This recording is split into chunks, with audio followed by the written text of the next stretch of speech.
Baiklah teman-teman, di sini saya akan mempresentasikan tentang media dan bahan ajar dalam pendidikan inklusi. Yang pertama yaitu pengertian media dan bahan ajar. Media pembelajaran ini dapat didefinisikan sebagai alat atau sarana yang digunakan untuk menyampaikan pesan atau informasi dalam pembelajaran. Jadi media ajar itu sebenarnya alat atau sarana yang dipakai oleh guru atau bisa jadi dosen untuk membantu proses belajar untuk bisa lebih dipahami. Contohnya yaitu bisa berupa video, gambar, atau enggak PowerPoint, atau bahkan benda nyata kayak model organ tubuh manusia untuk mempelajari biologi. Nah, kalau bahan ajar itu isinya materi pelajaran yang mau disampaikan ke siswa. Bisa berupa buku, modul, artikel, atau file PDF yang berisi teori atau soal-soal latihan dan contoh-contohnya. Kalau soal model pengembangan media dan bahan ajar, itu maksudnya cara atau langkah yang digunakan untuk bikin media dan bahan ajar yang baik dan sesuai kebutuhan. Nah, di sini model pengembangan media dan bahan ajar itu kita sering menggunakan salah satu model yang sering dipakai, yaitu namanya ADDIE, atau ini singkatan dari yang A analisa, D design, development, implementation, dan evaluation. Jadi analisa ini yaitu cari tahu dulu kebutuhan siswa dan tujuan pembelajarannya. Kalau desainnya itu bikin rancangan media dan bahan ajarnya mau seperti apa bentuknya. Nah, development itu yaitu pengembangan, mulai buat media dan bahan ajarnya beneran. Nah, implementation ini yaitu penerapan, bisa dipakai dalam proses belajar mengajar. Yang terakhir yaitu evaluation atau evaluasi. Bisa dicek atau dievaluasi kembali apa udah efektif atau masih perlu diperbaiki. Jadi intinya media itu alatnya dan bahan ajar itu isinya. Dan model pengembangan itu langkah-langkah buat menyusun semuanya supaya pas untuk siswanya. Nah, selanjutnya yaitu kedudukan media dalam sistem pembelajaran.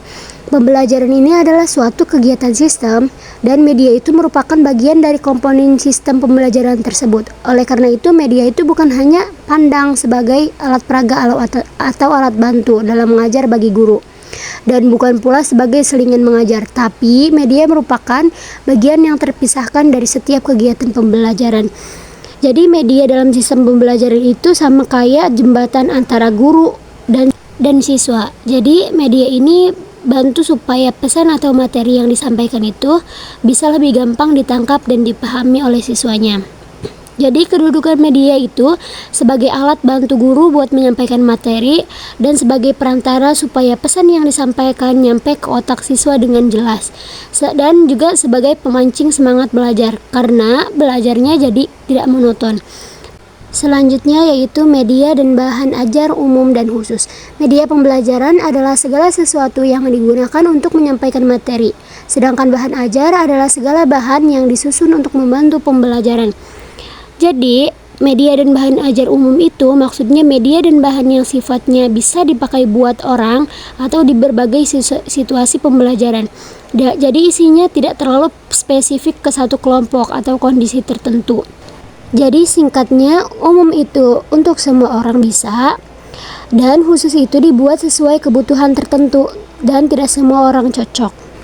Nah, selanjutnya yaitu modifikasi bahan ajar. Ini maksudnya bahan ajar itu artinya mengubah atau menyesuaikan bahan pelajaran supaya lebih pas dengan kebutuhan si siswa. Jadi bahan ajarnya itu tidak mentah-mentah langsung dipakai, tapi diolah terlebih dahulu mana yang cocok. Nah, apalagi kalau sisanya punya kemampuan yang berbeda-beda atau berkebutuhan khusus. Nah, selanjutnya yaitu cara-cara modifikasi bahan ajar. Di sini bahan ajar dapat dimodifikasi dengan menyesuaikan kebutuhan peserta didik. Contohnya, ubah tampilan, misalnya teksnya diganti jadi lebih besar buat yang matanya kurang jelas, atau ditambah gambar-gambar supaya lebih menarik dan mudah dipahami. Dan pilih media yang tepat. Kalau siswa lebih suka belajar lewat video, bahan ajarnya bisa dimodif jadi versi video, atau kalau ada siswa tunanetra, materinya bisa diubah menjadi audio. Dan bisa juga contoh lainnya seperti tambah latihan atau contoh supaya si siswa lebih paham dan bisa ditambahkan soal latihan atau contoh-contoh. Jadi intinya modifikasi itu kayak mengoprek bahan ajar supaya makin pas dan nyaman dipakai buat belajar. Tidak harus ribet, yang penting tujuannya itu biar si siswa makin mengerti. Jadi kesimpulannya yaitu dari pembahasan ini bahwasanya pembelajaran adalah suatu kegiatan sistem. Media merupakan bagian dari komponen sistem pembelajaran tersebut. Oleh karena itu, media bukan hanya dipandang sebagai alat peraga atau alat bantu dalam mengajar bagi guru, dan bukan pula sebagai selingan mengajar, tapi media juga merupakan bagian yang tak terpisahkan dari setiap kegiatan pembelajaran. Baiklah, mungkin cukup sekian presentasi dari saya. Kurang dan lebihnya mohon maaf. Wassalamualaikum warahmatullahi wabarakatuh.